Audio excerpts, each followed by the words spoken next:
안녕하세요. 취업 비자로 와서 시민권까지 저희 미국 이민 생활을 소개를 드리고 있는 디자이너라고 합니다. 어저께 제가 첫 영상을 찍어가지고 올렸는데 그걸 제가 다시 한번 리뷰를 해봤는데 이게 아무래도 첫 영상이다 보니까는 너무 경직돼 있고 좀 약간 좀 뭐라 그럴까, 사람이 좀 이렇게 얼어있다 그러나, 원래 사실 제가 그런 타입은 아니거든요. 그래서 이제 오늘은 좀 약간 이제 그냥 편안하게 그냥 옆집 형이나 또는 동생이나 누구 이렇게 대하듯이 좀 약간 웃어가면서 좀 약간 좀 그렇게 제가 좀 말씀을 드릴게요. 좀 어제 첫 영상은 그냥 너무 그냥 그 너무 경직돼 있어가지고 좀 이렇게 좀 사람이 좀 얼어있다고 해야 되나? 좀 너무 부자연스럽고 참 그리고 저의 목소리도 제대로 전달이 안 됐더라고요. 네, 일단은 그렇고 이제 앞으로 뭐 차차 나아지겠죠. 뭐 이제 차차 나아져야 되고. 네, 그래서 이제 일단 오늘은 제가 소개시켜 드릴 거는 그 미국 생활하면서 이제 한 달 경비가 이제 얼마나 드는지 그거에 대해서 이제 지금 제가 좀 소개를 시켜 드릴게요. 일단 뭐 미국은 크니까 이게 뭐 서부, 중부, 뭐 일단 크게는 뭐 동부, 거기에서도 또 이제 지역에 따라서 그 생활비가 편차가 상당히 크거든요. 서부도 그렇고 동부도 그렇고, 일단 또 제가 사는 곳은 이제 워싱턴 쪽이라 가지고 동부인데, 동부에서도 이쪽 그 동네에서 그 일단은 뭐 부촌이 있고 또 좀 약간 좀 처지는 데가 있고 사실 그렇잖아요.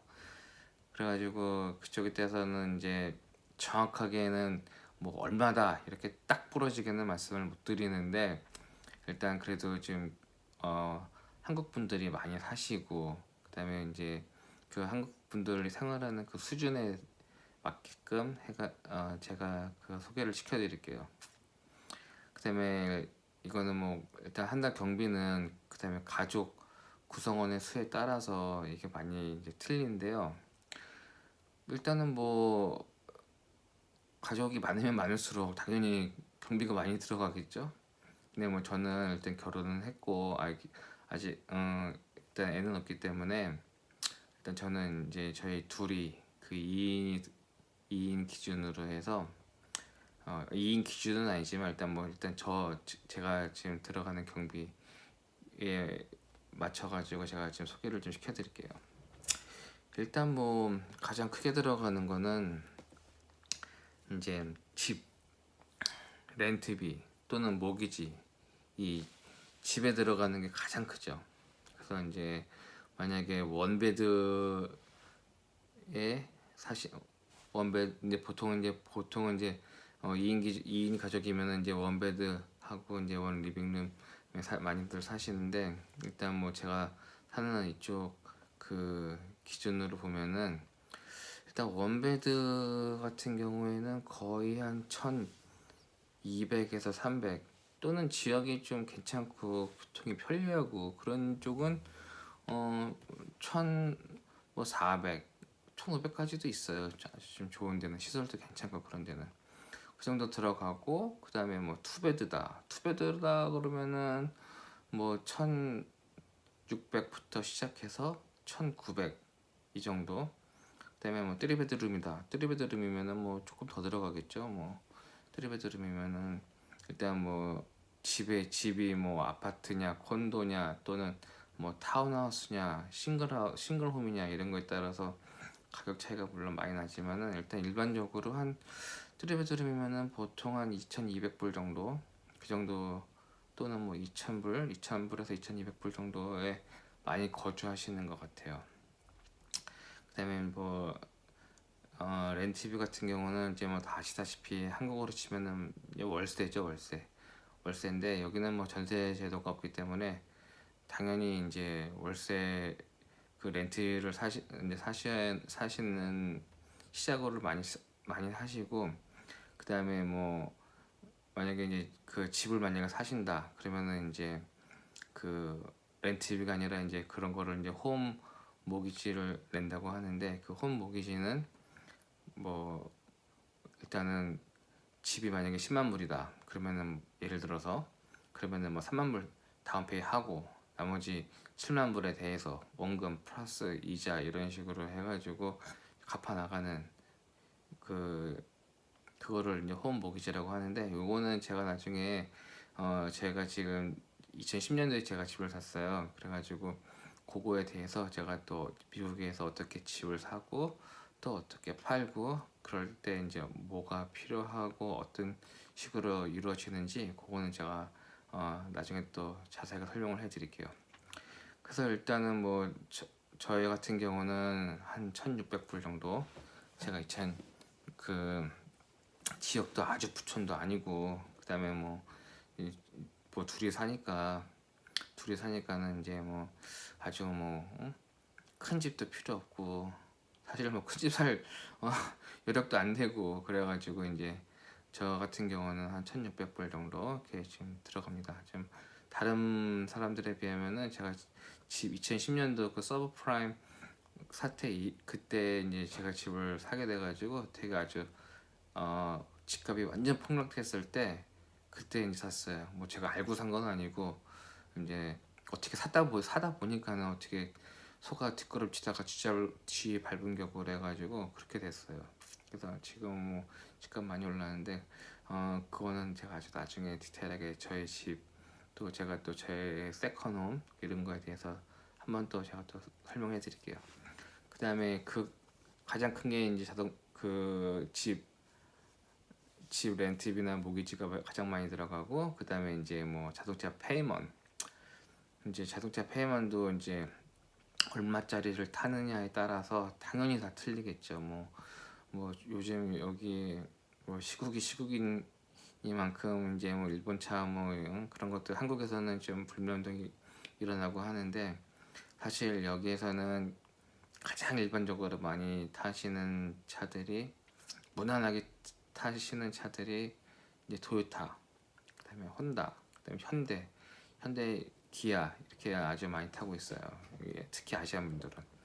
그래서 뭐 그다음에 그 뭐라 그럴까, 그 토요타에서는 가장 많이 타시는 모델이 이제 캠리, 또는 그다음에 이제 혼다에서는 뭐 어코드 뭐 이런 식으로 이제 많이들 타시고, 그래서 이제 그 자동차도 어떤 자동차를 타시느냐에 따라서 뭐 한 달 페이먼이 200불이 될 수도 있고 500불이 될 수도 있고 뭐 700불이 될 수도 있고 아주 천차만별인데, 그냥 가장 일반적으로 차 한 대당 300불, 가장 많이 내시는 그 정도 가격으로 300불에서 400불 이 정도에 이제 많이 이제 월 페이먼을 내시거든요, 한 대당. 근데 이제 만약에 가족이 2명이면은 차를 2대를 이제 굴리셔야 되니까는 당연히 더블이 되겠죠. 그래서 이제 그거에 대한 비용도 생각하셔야 되고, 그 다음에 자동차를 이제 샀으니까는 당연히 보험을 들어야 돼요 또. 그래서 자동차 보험은 또 한 달에 뭐 100불 정도 생각하시면 되고, 그 다음에 뭐 자동차를 타셨으니까는 그 자동차가 뭐 물로 넣고 가는 건 아니잖아요. 그래서 자동차도 뭐 가스를 또 넣어야 되고, 가스를 넣어야 되는데 뭐 저 같은 경우는 한 달에 한 200불 정도, 저는 200불 정도 가스비를 제 차만 200불 정도 제가 지금 들어가고 있어요. 뭐 하루 평균 제가 한 45마일 정도 뛰니까 그거를 한국으로 따지면은 1.6 하면은 70km 정도, 70km 정도 이제 하루에 운행하고 있고, 그다음에 뭐 전화비, 이제 셀폰 그거를 이제 보면은 저는 이제 2대 제가 오픈을 하고 제 서브로 와이프 걸 해가지고 이제 2대를 이제 가지고 있는데, 뭐 데이터, 그다음에 뭐 이거저거, 여기는 뭐 토크라고 하는데 그게 다 언리밋이에요. 언리밋 플랜으로 해가지고 제가 페이하는 게 130불을 내고 있어요. 뭐 통신사는 뭐 저는 AT&T를 쓰고 있는데, 나중에 뭐 셀폰 이런 것도 제가 또 소개할 기회가 있으면은 그것도 제가 또 말씀을 드릴게요. 그 다음에 전화비 꼭 있는 유틸리티, 집에 들어가는 뭐 전기, 가스, 그 다음에 수도요금 그런 거 보면은 이제 뭐 이게 전기 같은 경우는 여름과 겨울의 그 편차가 커요. 왜냐면은 뭐 여름에는 에어컨을 전기로 돌리니까 많이 나오고, 그다음에 겨울철에는 이제 가스로 저희 집은 가스로 이제 히팅을 하거든요. 그래서 가스비 같은 경우는 여름에는 아주 적게 나오지만은 겨울에는 또 많이 나오고. 그래서 그냥 뭐 이거를 평균으로 내면은 전기 요금은 저희 집은 한 60불에서 70불, 가스 요금도 뭐 마찬가지 그 정도 70불 정도. 그다음에 수도세는 여기는 세 달에 한 번 해가지고 한 130불 뭐 120불 나오니까 뭐 대충 한 40불 정도, 40불 정도 저희가 내고 있어요. 그다음에 이제 뭐 인터넷비는 저희는 뭐 여기는 이제 패키지로 해서 인터넷, 전화, 유선전화, 그다음에 뭐 TV 이런 걸로 해가지고 이제 뭐 하시는 분들도 있고 뭐 그런데, 일단 저희는 TV 보는 사람도 없고, 그다음에 뭐 셀폰이 있으니까 당연히 유선전화는 저희는 뭐 필요가 없어가지고 그냥 인터넷만 하고 있어요. 그래서 인터넷도 뭐 스피드에 따라가지고 뭐 요금 차가 이제 있는데, 저희는 뭐 그냥 중간짜리 써가지고 65불 정도 한 달에, 네 그렇게 되고 있죠. 65불.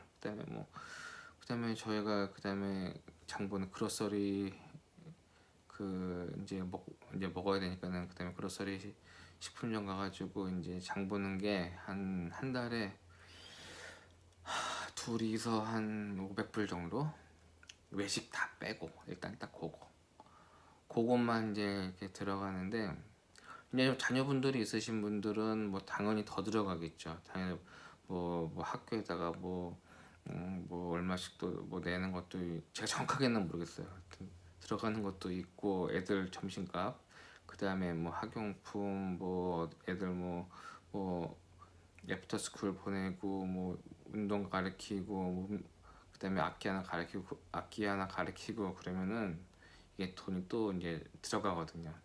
그러면은 또 그런 거에 대해서 이제 경비가 추가가 들겠죠. 그래서 일단 뭐 저희 집 같은 경우는 이렇게 해가지고 토탈 저희가 뭐 한 평균적으로 3,000불에서 한 4,000불. 이게 저희는 사실은 뭐 이렇게 뭐 아주 많이 들어가는 건 아니에요. 왜냐면은 이제 애가 없으니까는 저희 뭐 둘만 먹고 사니까, 그래가지고 그 정도인데, 3,000불 4,000불은 제가 이제 들어가는 비용이고, 이제 이거는 돈은 사실은 이제 쓰기 나름이죠. 쓰기 나름이고, 뭐 당연히 뭐 더 좋은 차 타고 더 맛있는 거 드시고 외식 많이 하시고 그런 분들은 당연히 뭐 4,000불 5,000불 또 모자라는 분들도 계실 거고, 또 애가 있다 그러면은 뭐 당연히 뭐 더 들어가겠죠. 그다음에 뭐 집도 좀 크고 아주 좋은 동네 사시는 분들은 이제 당연히 이제 또 렌트비나 뭐 아니면은 그 모기지가 더 많을 수도 있고, 아니면 한국에서 돈을 많이 버셔가지고 그냥 뭐 완전 원샷에 그냥 아예 그냥 집을 사셨으면은 뭐 렌트비는 뭐 안 내, 그 집 하우징 피는 뭐 안 들어가겠죠, 하나도. 근데 이제 여기에서 되게 일반적으로 사시는 분들, 뭐 약간 좀 중산층에 대해서 이제 제가 이제 말씀을 드린 거예요. 네, 그래서 일단은 오늘은 제가 한 달 경비 여기까지 말씀드렸고, 나중에 이제 제가 이제 그 집 살 때 그 어떻게 사는지, 저는 어떤 식으로 샀는지, 또 언제 샀는지, 그때 시세, 지금의 시세, 그다음에 제가 또 이제 그 인베스트먼트, 그러니까 투자로 해가지고 또 다른 저희 그 콘도 그런 걸 또 하나 샀거든요. 그래가지고 집이 미국에 있는 집이 어떤 스타일이 있는지 뭐 그런 거에 대해서 제가 한번 나중에 다시 한번 소개를 해드리겠습니다. 네, 그럼 오늘은 여기까지고요. 구독과 좋아요 눌러주시면 아주 감사하겠습니다. 네, 그럼 좋은 하루 보내시고, 네, 그럼 다음 영상에 만나 뵙겠습니다.